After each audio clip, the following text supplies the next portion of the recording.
Assalamu alaikum wa rahmatullahi wa barakatuh. Barkamu da wannan lokacin. Zan yi takaitaccen bayani ne akan wannan hoton.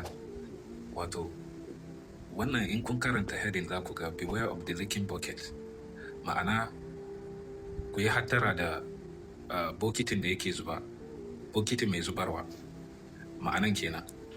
So, zan yi takaitaccen sharhi akan wa'innan abubuwan me suke nufi wannan. Kowanne zan yi shi one by one. Zan fara da wannan da yake magana akan hijab makeup but no modesty. Hijab and makeup but no modesty. So wannan yana magana hijab and makeup but no modesty.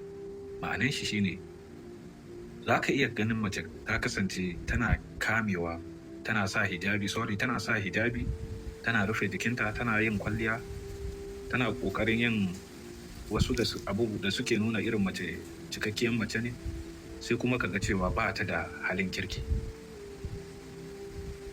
Na ɗaya kenan.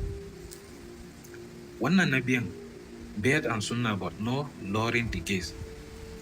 Gashi za ka ga mutum yana yanayi na yana kama da cikakken mutum mai kamala, ɗan sunna, amma kuma baya kankanta idon shi, baya kauda idon shi akan kallon mata, ko kuma kauda idon shi akan abin da wacce take ba muharramin shi ba, ko kiyaye irin wa'annan abubuwan. Wannan da yake magana